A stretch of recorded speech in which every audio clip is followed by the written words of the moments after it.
네, 오후 2시 오늘의 핫 이슈만 골라 살펴보는 시간입니다. 오늘은 김광선 변호사, 임주혜 변호사와 이야기 나눠보겠습니다. 안녕하십니까? 안녕하세요. 네, 지금 전국의 건조주의보 속에 산불로 비상인데요. 이런 가운데 김인호 전 산림청장이 음주운전 사고로 경질되며 논란이 일고 있습니다. 지난해 국정감사에서 했던 발언부터 들어보시죠. 이 학생들이 회사에서 추천서를 요구하는데 본인 스스로 추천서 썼다. 저는 제가 배경 쓰지 말라는데 우리 아버지는 뭐 했고 엄마는 뭐 했고 삼촌은 뭐 했고 썼어요. 식 되겠어요? 저는 저를 제가 잘 안다고 생각해서 저희 추천을 그러니까 정서에 반응. 사람이 셀프 추천을 했다고 하는 것은 그만큼 전문성에 자신 있다라고 저희가 해석해도 되는 건가요? 그렇게 생각합니다. 24시간 비상 대응 태세도 유지하고 있습니다. 산불은 막을 수 있는 재난입니다. 네, 산불은 막을 수 있는 재난이다라던 김인호 전 산림청장 그 말이 무색하게 됐는데 이른바 셀프 추천 논란이 있었던 인물이에요. 이재명 정부에 들어와가지고 이제 국민 추천제라는 걸 시행을 했죠. 예. 그런데 생각지도 않게 이제 자신을 추천하는 이제 국민 셀프 자신을 추천한 거예요, 산림청장으로. 근데 결과적으로 산림청장에 임명은 됐죠. 그런데 여러 가지 많은 논란이 있었어요. 뭐 대통령의 어떤 측근이 뭐 힘을 한 게 아니냐, 영향력을 행사한 게 아니냐랄지, 아니면 이제 본인과 관련된 부분. 아까 국회의원이 물었을 때도 그랬잖아요. 자기가 제일 자기를 알기 때문에 셀프 추천했다. 그래서 굉장히 그 당시 많은 뭐 비판도 있었고 또 여러 가지 시각에 따라 다른 말이 많이 있었는데 결과적으로 본인 자체가 해서는 안 될 그런 음주운전을 하게 된 거죠. 그리고 무엇보다도 저희가 봤습니다마는 산불은 막을 수 있는 재난이다 이렇게 얘기했잖아요. 그런데 본인 이제 산림청장 하면서도 산불이 계속 많이 일어났거든요. 예. 그래서 국민 추천제와 관련해서도 이제 셀프 추천을 해서 국민 추천의 본래의 의도 자체를 어떻게 보면 굉장히 훼손했다.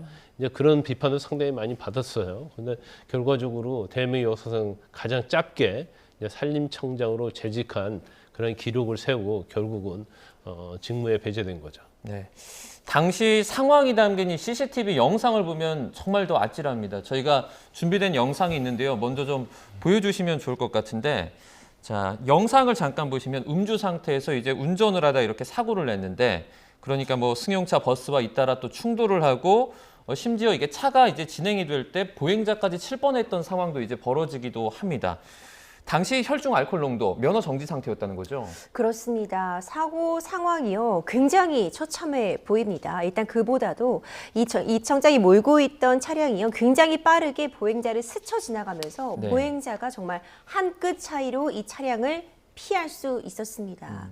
이런 부분을 보자면 이제 음주 상태도 상당했구나 이런 추정도 충분히 가능한 상황인데 당시 전해지고 있는 바에 따르면 혈중 알코올 농도가 면허가 정지될 수준 그러니까 0.03에서 0.08% 정도 이 사이에서 측정이 되었던 것 같습니다. 네. 이 정도라면 만취 상태다라고도 뭐 볼 수 있을 정도라고 보여지고요. 어떤 상황이나 맥락 어느 정도 음주를 했는지 같은 부분에 대해서도 추후에 조사가 이루어지겠지만 이 정도로 보행자를 제대로 보지 못할 정도로 음주 상태에서 운전을 했다는 점 이후에 버스와 승용차 등을 연달아 들이받으면서 일대가 굉장히 지금 한눈에 보더라도 혼잡해진 상황인데요. 큰 피해를 끼쳤다는 점에 대해서 좀 엄중한 책임을 물을 수밖에 없는 상황이 아닌가 생각이 됩니다. 네, 빨리 김인호 전 청장 불러서 정확한 사고 경위를 조사해야 할 텐데 휴대전화가 꺼져 있어서 소환 날짜를 정하지 못하고 있다 이런 소식이 전해지더라고요. 황당합니다. 일반적으로 이제 음주운전 사고를 내면 사실 이제 술에 취한 상태잖아요. 네. 그리고 이제 차 자체가 이제 현장에 있기 때문에 대부분이 인적사항 확인하고 이제 돌려보냅니다. 예. 그리고 나서 우리가 추후에 소환할 테니까 이제 그때 와서 조사를 받아라 해가지고 우리가 일반적으로 말하는 훈방이라고 얘기하잖아요. 그래서 돌려보내거든요, 집으로. 그런데 사실 본인이 이제 술에 취해서 곧 조사 받겠다는 거 알 수 있잖아요. 그러면 사실은 휴대폰 자체를 뭐 켜놓고 뭐 음주운전은 일반적으로는 조사가 굉장히 신속하게 이루어진 경우 굉장히 많습니다. 그러면 소환 일자도 조정하고 해야 하는데 이제 꺼져 있다는 거잖아요. 여러 가지 아마 이유가 있을 거예요. 특히 본인이 이제 산림청장이고 우리 아까 얘기했처럼 뭐 셀프 추천 이런 걸 논란이 굉장히 많이 있었던 인물이잖아요. 그러니까 아마 기자들이랄지 또 지인들이랄지 아마 휴대전화에 뭐 불이 날 정도로 엄청나게 전화가 많이 올 겁니다. 그래서 아마 그걸 이제 귀찮아서 꺼냈는지 모르겠는데 이제 결과적으로 뭐 주소까지 다 알고 있기 때문에 휴대폰이 연락이 안 되면 경찰에서는 뭐 출석 요구서로 서면으로 출석 요구서를 보낼 수 있고요. 또 경우에 따라서는 이제 본인이 경찰관의 전화번호를 알면 본인이 이제 연락해서는 뭐 소환을 하는 데는 별 문제는 없어요. 그런데 적어도 저렇게 산림청장으로서 저런 음주운전을 했다고 한다면 사실 이제 저런 행위를 해서는 안 되는 거죠. 그 산불 조심 기간에 그러니까 산불 대응 부처의 청장이 음주운전으로 직권 면직이 됐잖아요. 혹시 뭐 이런 어떤 배경들도 나중에 형량이라든지 뭐 영향을 좀 미칠 수 있나요? 뭐 직접적으로 처벌 수에 영향을 줄 것이다라고 보기는 어렵겠지만 일단 그런 부분을 제외하고서라도요. 음주운전과 관련해서는 지금 굉장히 무관용 원칙으로 처벌이 이루어지고 있습니다. 네.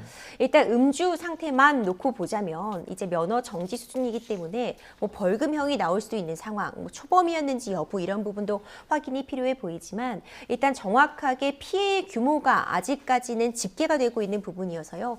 조사 결과에 따라서 추가로 뭐 부상자가 발생한다거나 추가 인명 피해 등이 발생한다면 처벌 수위는 훨씬 높아질 수 있어 보이고요.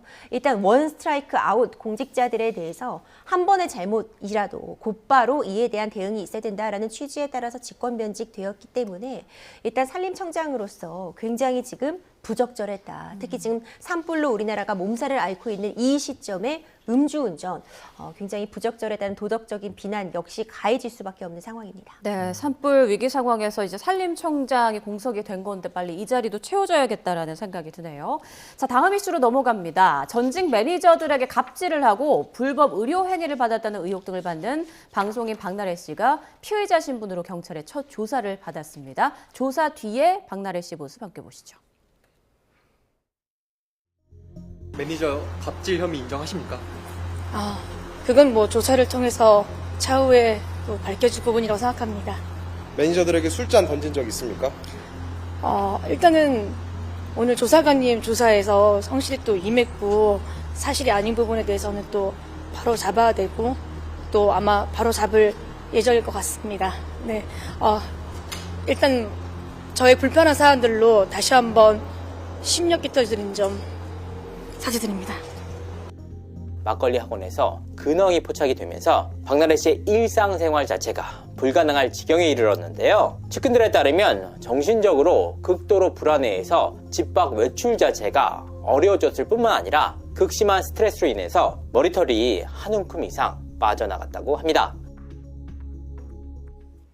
네, 박나래 씨 경찰 소환 조사가 진행되기까지 꽤 오랜 시간이 걸린 것 같은데 이날은 어떤 혐의에 대해서 조사가 진행된 걸까요? 박나래 씨에 대해서는 여러 가지 혐의가 있죠. 이제 제일 중요한 것이 이제 매니저들이 문제를 삼는 이제 갑질 관련된 의혹이랄지, 뭐 술잔을 던진다랄지, 이제 그래서 상해를 입은 측면, 뭐 그다음에 월급과 관련된 측면이랄지 이제 여러 가지가 있어요. 그래서 이날 조사 자체는 이제 갑질과 관련된 의혹에 대해서 주로 조사가 이루어졌다고 합니다. 그래서 그 다음에 뭐 주사 아마 이후에 주사 임무랄지 이제 그런 부분을 조사를 할 거예요. 그런데 이제 혐의가 일단은 한두 가지가 아니고요. 그 다음에 박나래 씨도 사실은 매니저를 상대로 또 고소를 했잖아요. 여러 가지 사유로. 그래서 이게 본인이 피의자로서 피고소인으로서 조사뿐만 아니라 또 고소인으로서 조사를 받아야 하는 상황입니다. 그리고 혐의 자체가 이렇게 간단한 혐의 내용들이 아니에요. 그러면 조사는 제가 볼 때는 뭐 한 번 더 하겠다고 경찰을 하는데 경우에 때는 몇 번 더 할 수도 있다. 더군다나 혐의에 관련해서 부인을 하게 되면 뭐 대질 조사랄지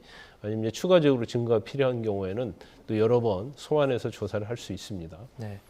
지금 박나래 씨가 보셨지만 뭐 심려를 끼쳐 죄송하다라고 말은 하고 있지만 기자들이 질문을 하잖아요. 뭐 갑질했냐, 술잔 던졌냐. 구체적으로 언급하진 않고 있어요. 좀 억울한 점을 부각시키겠다 이렇게 좀 보이기도 하거든요. 일단 조사를 받고 나오는 과정에서 이렇게 언론의 취재에 응한 부분이기 때문에요. 구체적인 이야기를 하기에는 사실 부담이 컸을 겁니다. 결국 원칙적인 입장, 이전부터 밝혀왔던 것처럼 이제 수사 과정을 통해서 시시비비를 가르겠다라는 취지의 언급 정도만 있었는데 분명히 좀 확인되는 측면은요.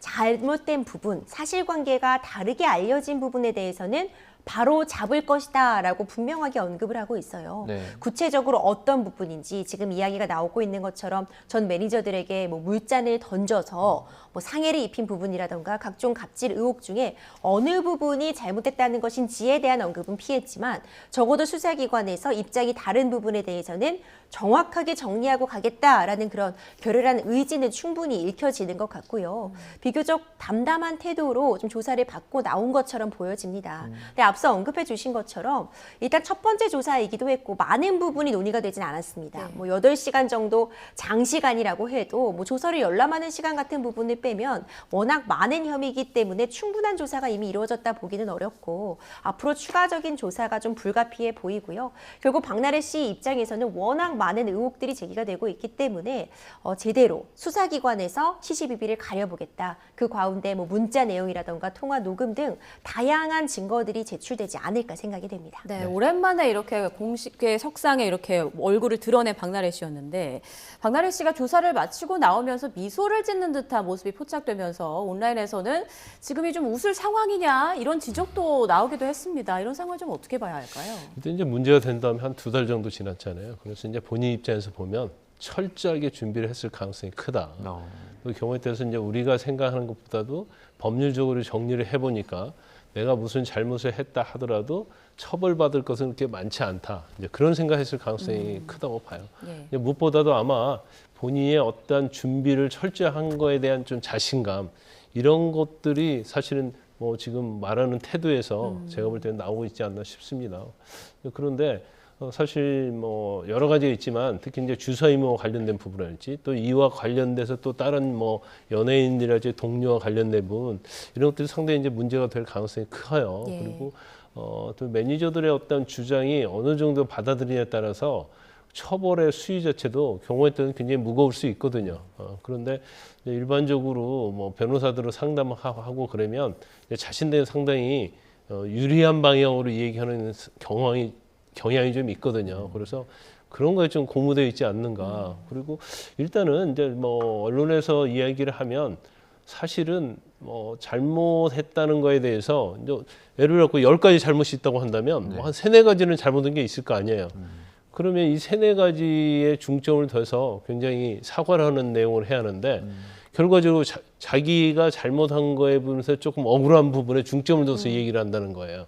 지금 뭐 경찰서 조사받고 나올 때 그런 태도를 보이고 있잖아요. 그래서 지금 박나래와 관련된 문제가 계속 이루어지고 있는데 이제 언론에 대한 대응, 이제 그런 것들이 굉장히 적절하지 못하게 하고 있다. 저는 그렇게 봅니다. 네, 공식적으로 확인이 된 건 아닌데 일부 매체에서 이 박나래 씨가 처음에 무슨 그 막걸리 제조 학원에 다니는 근황이 알려진 뒤에 부담을 느껴서 또 중단했고 최근에는 스트레스를 크게 받고 있다 이런 주장도 나왔어요. 그렇죠. 이제 아마 그런 부분들 때문에 당초 설 전에 박나래 씨에 대한 조사가 이루어질 예정이었다가 박나래 씨 측에서 건강상의 이유를 들어서 연기를 신청해서 연기가 됐던 사정도 있습니다. 아마도 그런 부분이 좀 복합적으로 작용하지 않았을까 싶은데 사실 박나래 씨 입장에서 조사를 연기하는 것 자체에도 굉장히 부담이 되는 상황이었습니다. 사실관계의 시시비비를 가려야 되는 입장에서 괜시리 또 연기를 하면 그만큼 어떤 이 밝힐 수 있는 시간이 뒤로 늦춰지는 것이었음에도 불구하고 미뤘다는 부분은 정신적으로 굉장히 스트레스를 받고 있지 않았나 싶고요. 특히 이 막걸리 제조 과정을 배우는 학원에 등록하는 모습, 그래서 그 수강을 하러 가는 모습이 공개가 되면서 음주가 좀 문제가 있었는데 그 술 때문에 이런 일들이 벌어났다는 그런 지적들이 있었는데 또 하필 술이냐 이런 또 일부 비난 언론도 있었습니다. 이제 이런 부분을 의식하지 않았나 싶은데요. 그래도 이 있었던 2차 소환 조사를 좀 보면 비교적 담담한 태도로 임한 것 같고요.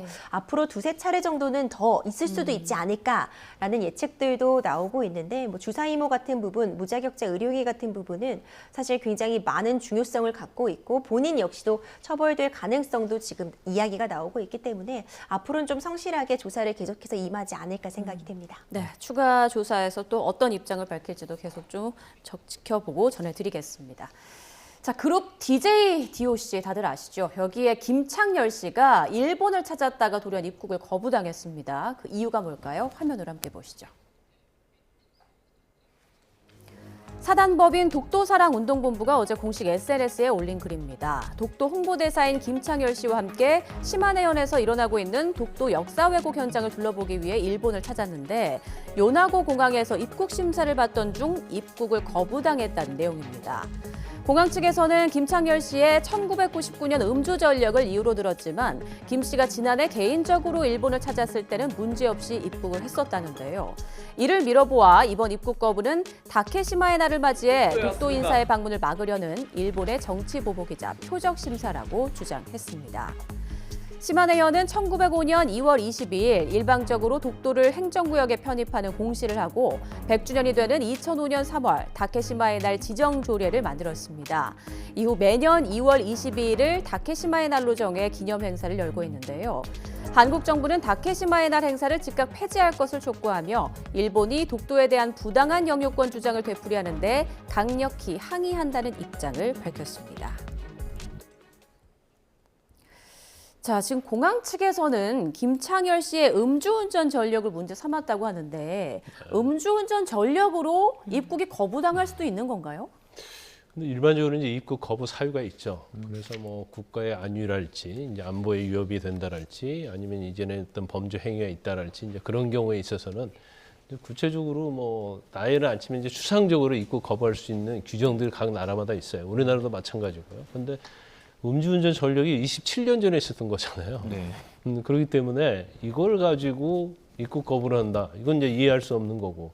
더군다나 김창열 씨가 뭐 27년 전에 입국을 뭐 거부당했다든가 아니면 그 이후에 개인적으로 일본을 가지 않은 게 아니라 네. 개인적으로 일본을 여러 차례 왔다 갔다 했다는 거 아니에요? 그때 입국 거부 안 당했다는 거 아닙니까? 그런데 이제 김창열 씨가 독도 사랑과 관련된 시민단체에서 홍보대사 일을 하고 있어요. 네. 그래서 마치 일본의 어떤 시네마현에서 이제 다케시마를 시마나현에 편입을 해가지고 그걸 이제 독도날로 지정해갖고 행사를 하고 있잖아요. 그러니까 김창열 씨가 무슨 목적으로 일본을 왔는가를 일본에서 이제 알고 있는 거죠. 그런데 거부 사유에 그런 행사에 왔다는 이유로 거부할 수는 없을 거예요. 그리고 만약 그런 이유로 거부를 하면 한일 간에 이제 정치적인 어떤 논쟁이 굉장히 있을 거고 그렇기 때문에 표면적인 이유는 전에 음주운전 전력이 있다. 그럼 범죄 전력이 있는 경우는 아마 거부할 수 있도록 돼 있을 겁니다. 그런데 이제까지는 거부 안 하다가 왜 이제 와서 거부하냐는 거죠.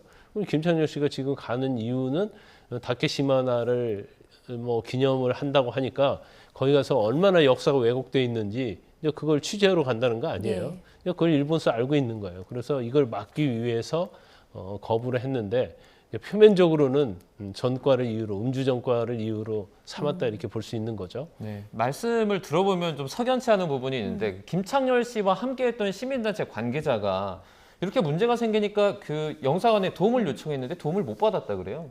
그렇죠. 이제 영사 조력을 받아서 기본적인 사실관계에 대해서 다시 한번 뭐 언급을 해본다거나 어떤 조사는 이루어질 수 있겠지만 일단 당시에 입국이 거부당하고 있는 상황에서 한국 영사관도 뚜렷이 해줄 수 있는 그런 대안책은 없었던 것 같습니다. 그러니까 입국을 해줄지 말지에 대한 결정권은 사실 그쪽에 있는 것이고 그 과정에서 억울한 부분이 있다면 좀 조력을 해줄 수 있는 상황은 분명한데 사실관계 부분이 지금 명확하게 드러나고 있지는 않지만 어떤 적극적인 개입은 없었다라는 취지로 읽혀지고요. 석연치 않은 부분은 분명히 있습니다. 이전에 자유롭게 일본을 드나드는데 그 어떤 문제도 없었는데 갑자기 지금 이 시점에서 특히 이 김창열 씨가 여러 가지 독도와 관련된 그런 활동들을 해오고 있는 시점에서 이런 일이 벌어졌다는 부분은 석연치 않은 부분이 있을 것 같고요. 앞으로 추가적으로 또 일본 입국을 시도할 때 어떤 일들이 또 있을 것인지 아니면 이와 관해서 구체적으로 입국 사유를 좀 알아볼 수 있을지 이런 부분도 좀 관심 있게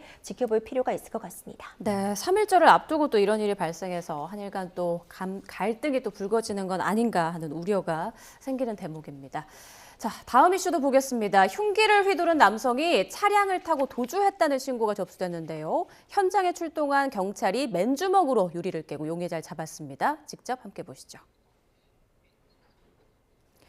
어두운 밤 경찰차가 사이렌을 울리며 빠른 속도로 달려가는데요. 피해자에게 흉기를 휘두르고 차량을 탈취했다는 신고를 받고 경찰이 출동한 겁니다.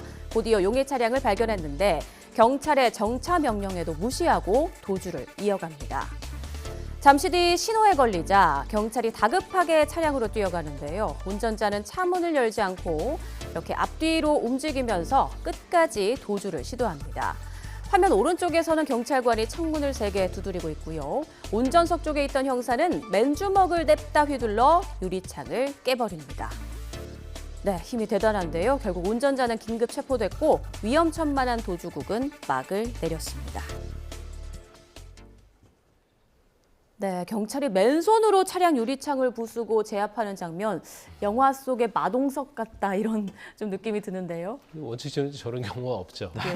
매뉴얼이 있고요. 그다음에 이제 3단봉을 꺼내서 대부분 보면 유리창을 부수잖아요. 그런데 제가 굉장히 유급한 상황이에요. 왜냐하면 예를 들어서 이제 3단봉을 꺼내고 매뉴얼대로 하려고 하면 지금 차량이 언제든지 후진 아니면 직진으로 도망갈 수 있는 상황이고 그러면 제2, 제3의 사고 또 피해자가 생길 수 있고 경우에 때는 뭐 피해자가 목숨을 잃을 수 있는 경우도 생기잖아요. 그러니까 아마 이제 3단봉을 꺼내서 유리창을 부술 시간이 없을 정도로 굉장히 급박한 상황이었다 이렇게 봅니다. 그런데 사실 이제 그렇다 하더라도 아무리 경찰이다 할지라도 사실 맨손으로 주먹이나 팔꿈치로 유리창을 깨면 잘못하면 자기가 정말 크게 다칠 수 있잖아요. 그렇죠. 그래서 망설일 수밖에 없는 거죠. 그리고 도망가면 다시 검거하면 되겠다 이런 생각할 수도 있는데 자기 몸을 사리지 않고 저런 행위를 했기 때문에 이렇게 많은 박수를 받고 있는 것이다 이렇게 봅니다. 더군다나 우리가 이제 마동석 씨 얘기 나오는데 여러 가지 범죄 관련 영화 드라마에서 이제 마동석 씨 역할 이게 아주 호쾌하잖아요. 망설임 없이 하는 거, 뭔가 주저하지 않고 자기 몸을 돌보지 않고 이제 그런 것이 연상이 되니까. 굉장히 댓글도 굉장히 칭찬하는 댓글로 일색이 되는 것 같습니다. 네, 이 누리꾼들은 이제 뭐 당연히 여러 가지 걱정의 목소리도 내는 그런 모습을 좀 볼 수가 있었는데 혹시라도 이런 과정에서 경찰관께서 다치게 되면 그 부분은 뭐 어떻게든 보상을 좀 받을 수 있는 거죠? 그렇죠. 업무 중에 이뤄진 일이지만 이제 그보다 가장 중요한 건 다치지 않고 근무하셔야겠죠. 뭐 경찰관 분들, 소방관 분들, 국민의 안전을 책임지시는 분들은 사실 본인의 안전을 담보하고 우리의 안전을 책임지고 계시는 겁니다. 그만큼 막중한 책임감이 있어야지 할 수 있는 일인데 이번 사안 같은 경우에도 지금 추격을 하는 과정이었습니다. 이 차량이라는 것이 사실 흉기가 될 수도 있는 부분, 이렇게 가해자가 무분별하게 운전을 하고 피해 나가려다가 다른 또 선의의 피해자가 발생할 수 있다는 점을 잘 인지하고 경찰관도 굉장히 빠르게 그리고 본인의 몸을 사리지 않고 대응을 했던 것 같습니다. 이제 많은 이제 국민들이 이 영상을 보고 그래도 몸 다치시면 안 된다, 조심하셔야 된다, 정말 영화 속 마동석 배우 같은 모습이었다라는 그런 댓글들이 줄을 이었는데요. 우리 경찰관 분들 우리를 위해서 애써주시는 건 좋지만 이제 본인 건강도 항상 챙기셨으면 하는 바람입니다. 네, 몸을 사리지 않는 경찰관의 모습까지 함께 봤습니다.